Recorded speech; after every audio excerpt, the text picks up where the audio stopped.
Hello and welcome to your own channel. Let's talk business once again. I am Ravi and we have a couple of important things to discuss and understand on Blueprint 2 timelines.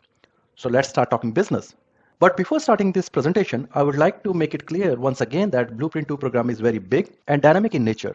The program is dealing with multiple parallel thread and activities. It's a massive program with a lot of moving parts which Chris and his whole team is trying to manage. They are doing awesome thing in this program. I would like to recommend that please keep a close eye on the market communication for any changes in the date that we are going to discuss in this presentation.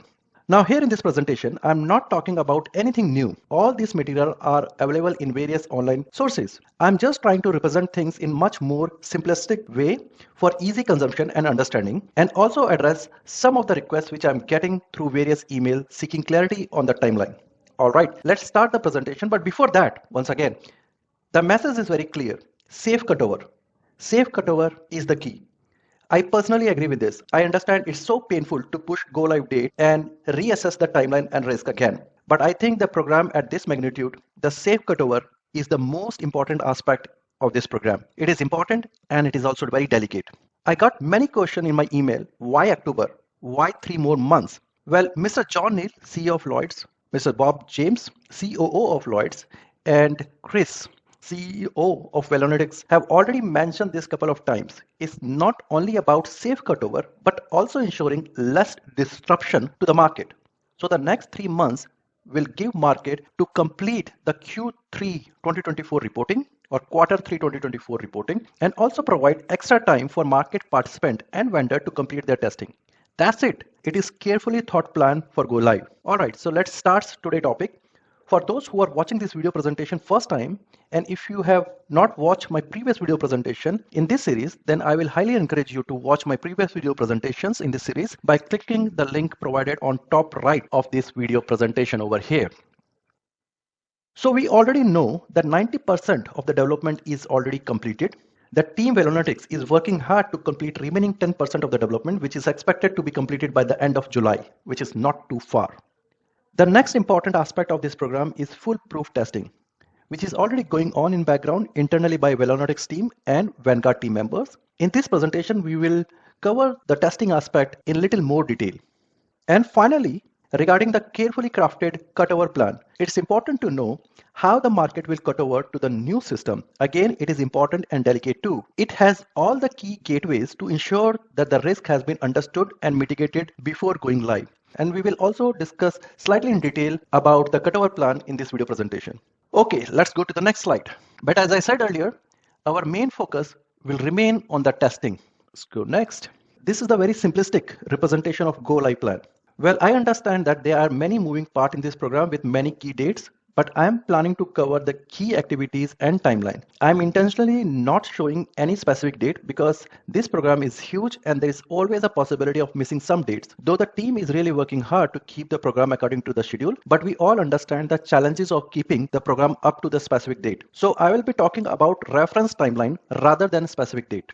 All right. As I said earlier at the beginning of this session, the software development along with the internal testing is expected to be completed around the end of July, and the whole August is reserved for the defect fixing. As Chris mentioned in his last market session on 22nd of April, that he will be mobilizing half of the Velonautics engineering team, which is about 300 people, to defect fixing to keep the momentum, and remaining 300 will stay in the development area. You can now very well understand the meaning of mobilizing 300 plus people in the defect fixing. This is clear indication that the quality assurance with the pace of fixing defect is a paramount in this program at this stage. So we are really talking about the software development and internal testing, which is already going on and is expected to be over by end of July. And immediately after that, we are talking about the defect fixing with 300 plus people. Now, when the team Velonautics is working hard in the coding and internal testing, there is a parallel group of people coming from carrier, broker, and vendor group who are already performing testing on already developed capabilities. We know this group by name Vanguard. They are the key part of the testing equation. They are the one who are doing the most of the heavy lifting in terms of testing and quality assurance and paving the way for the market to perform end-to-end smooth testing. They are covering all the possible scenario, ensuring that the customer testing will go as smooth as possible. I will talk about the Vanguard and the customer testing a little bit more in the next slide. The Vanguard and the customer testing, which is divided into 4 cycles, is expected to be completed by end of September or early October. After successful testing and resolving all the critical identified defect, the next and the crucial phase of the program is cutover activities. It is expected to start at the beginning of October month, and if all goes fine, the cutover will be completed by the mid of October. So here we are. As I said earlier, the Vanguard and the customer testing is already going, and it is expected to be over by end of September or beginning of October. And immediately after that, somewhere in the early October, the market cutover activity will start. Hope this simple slide with clear timeline is clear to you to understand the overall timeline of this project at this moment.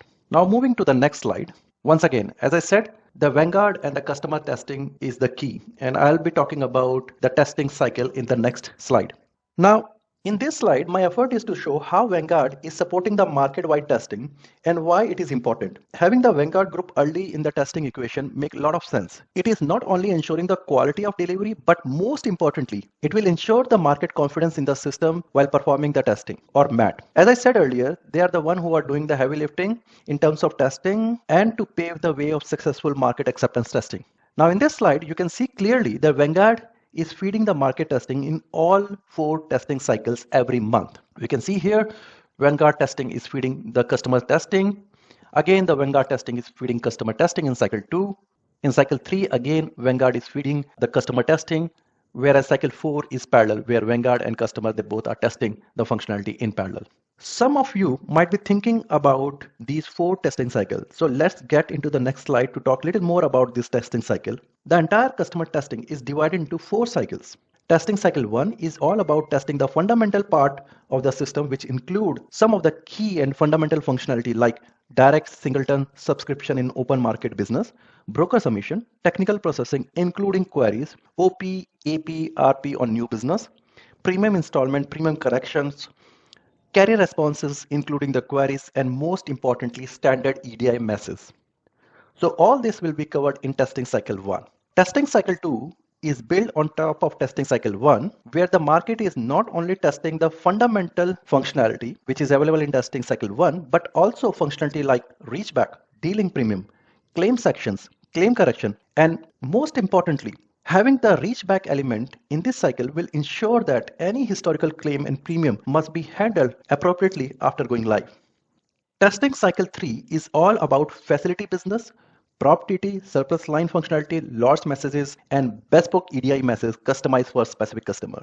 At the end, cycle 4 is all about testing the endorsement, part 7, A4A, or accord for all messages, etc. Alright. A detailed list of these functionalities is already available on many websites. The idea here is to give enough context to you so that you can understand what is covered under these testing cycles. Now, if you can see carefully, and as I explained to you before, Vanguard is leading this testing effort to ensure that the market participant can have easy and smooth testing. And I like this very much.